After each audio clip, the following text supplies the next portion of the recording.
안녕하세요. 제 직업은 초등학교 교사로서 정년 퇴임은 2031년 2월로 앞으로 6년 정도 남았습니다. 현재는 연금저축에 700만 원, IRP 계좌에 300만 원을 넣어두고 있고 모두 소득공제를 받았습니다. 계좌는 2021년에 개설해서 연금 개시는 2026년 12월부터 가능합니다. 소득공제를 받기 위해 더 넣고 싶으나 자금이 묶이는 것 같고 정작 필요시 인출이 어려울 것 같아서 그 이후로는 더 이상 넣지 않고 소득공제도 받지 않고 있습니다. 현재 여유 자금은 1억 정도가 됩니다. 앞으로 타이거 S&P 500에 계속 더 투자를 하고 싶은데 ISA 계좌에 넣고 투자를 해야 할지 아니면 소득공제를 받고 연금 저축과 IRP에 넣어두고 투자를 해야 될지 어느 것이 더 유리하고 적합한 것인지를 결정 못하겠습니다. 연금저축 등에 넣고 소득공제를 받으면 인출에 제한이 걸려서 퇴직 후 연금 수령까지 2년간의 소득 공백기간이 생기는데 이때 필요한 자금을 충당하기 어려울 것 같아 망설여집니다. 소득 공백기간에 필요한 자금을 충당하면서 할 수 있는 더 유리한 투자 방법으로 어떻게 하면 될까요? 어떤 방법인지 도움 주시면 감사하겠습니다. 라고 주셨네요. 먼저 연금저축과 IRP의 인출 제한에 대해서 많은 오해가 있으신 것 같습니다. 많은 분들이 오해하시는 것처럼 연금저축 펀드가 혜택이 워낙 많다 보니까 저런 혜택을 주면 인출이 당연히 어렵지 않겠냐라는 편견이 있는데요. 사실 이것도 자세히 알아보면 그렇게 어렵지 않거든요. 연금저축 펀드의 출금은요, 두 가지로 나뉘어요. 우선 세액공제 받지 않은 원금은 언제든 자유롭게 출금이 가능하고요. 그 외의 금액도 세금 16.5%를 내고 출금이 가능한 돈입니다. 그러니까 최악의 상황에서 다 출금을 하려고 해도 세금만 내면 출금이 되는 거예요. 그나마 이 세금도 내가 세액공제 받으면서 받은 금액을 돌려주는 거죠. 그 외의 금액도 투자 기간이 5년 이상이고 나이가 55세 이상이면 10년 이상 연금처럼 수령한다는 조건 하에 자유롭게 출금이 가능합니다. 그래서 이분은 2026년 12월이면 5년이 되잖아요. 그리고 55세 이상이잖아요. 그럼 2년만 기다리면 자유롭게 출금이 가능한 상태가 되는 겁니다. 여러 가지 선택권이 있는 거예요.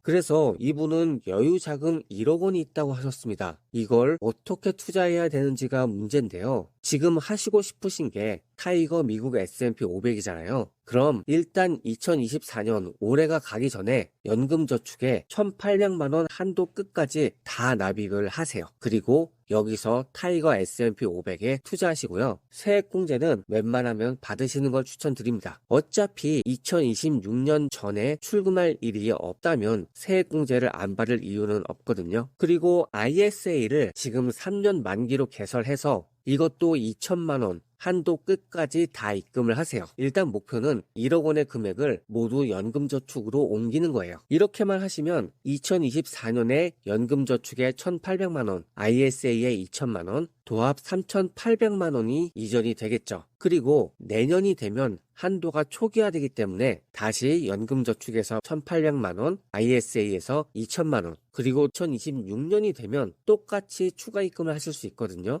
이렇게만 하시면 연금저축에는 원래 있던 1,000만 원에 더하기 1,800만 원씩 3년 5,400만 원, 그리고 ISA는 첫 해 2천만 원, 둘째 해 2천만 원, 셋째 해에는 600만 원밖에 안 남겠죠? 이 돈까지 합치면 4,600만 원이 들어가 있을 거예요. 그럼 이 중에서 세액공제를 받은 금액이 3,700만 원입니다. 기존에 받으신 거 1,000만 원에 900만 원씩 3년을 받으셨기 때문에 3,700만 원이고요. 세액공제 받지 않은 금액은 연금저축에 900만 원씩 3년 2,700만 원, ISA에는 4,600만 원이 되겠죠. 그래서 도합 1억 1,000만 원이고요. 여기에 그동안 운용했던 운용 수익이 있을 거잖아요. 이 금액이 플러스 알파가 될 겁니다. 그렇게 하시면 2026년 12월에 연금 개시가 가능한 시점이 됩니다. 당장 개시를 하셔도 좋지만 일단 개시하지 마시고요. 1년만 더 기다리시면 ISA가 3년으로 만기가 돼요. 그럼 2027년이 되고요. 이때 ISA를 해지하고 연금저축으로 이전을 할 수 있습니다. 그럼 이때부터는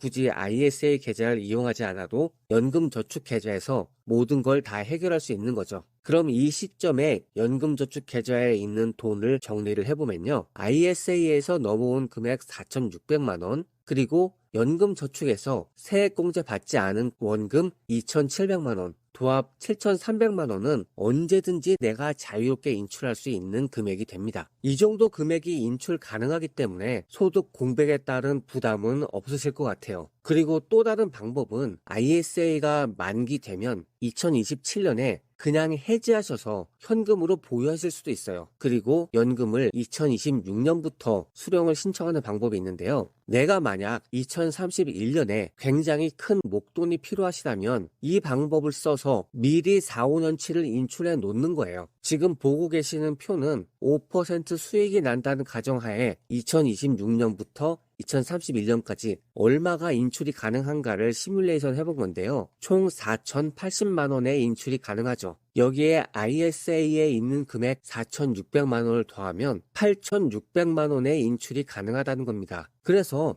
어떤 방법을 쓰건 간에 2031년 은퇴 시점까지 거의 대부분의 금액을 다 인출할 수 있는 거예요. 많은 분들이 오해하시는 것처럼 연금저축이 생각보다 그렇게 인출이 빡빡하지 않다는 거죠. 그럼에도 제가 ISA보다 연금저축을 더 추천하고 가급적 ISA를 이용해서 연금저축에 많은 돈을 넣으라고 하는 이유는요. 기본적으로 이 두 계좌가 과세 이연 혜택이 적용되는 건 동일하지만 연금저축은 세액공제 혜택이 추가되고요. 연금 수령 시의 세율도 5.5%로 저율과세를 하는 반면에 ISA는 세액공제가 아니라 소득공제 혜택이 추가되고 최소 3년 만기 시에 9.9%로 저율과세가 된다는 거예요. 조금 세율이 높죠. 보통 내가 젊다면은 연금저축의 단점이 55세까지 그러니까 수령하려면 몇십 년을 기다려야 될 수도 있기 때문에 연금저축보다 혜택은 적어도 ISA를 선택하는 경우가 없지는 않습니다. 하지만 질문자님은 이미 55세가 넘었거든요. 그럼 굳이 ISA를 선택할 필요가 없습니다. 제가 굉장히 극단적인 경우를 들어서 최대 인출 금액을 말씀드렸는데요. 보통 상식적인 경우라면 2031년에 퇴임하시니까 그때까지는 근로소득이 있을 거예요. 그럼 굳이 연금 수령을 하실 필요가 없고 2026년부터 2031년까지 그냥 계좌를 놔두기만 해도 S&P 500이라면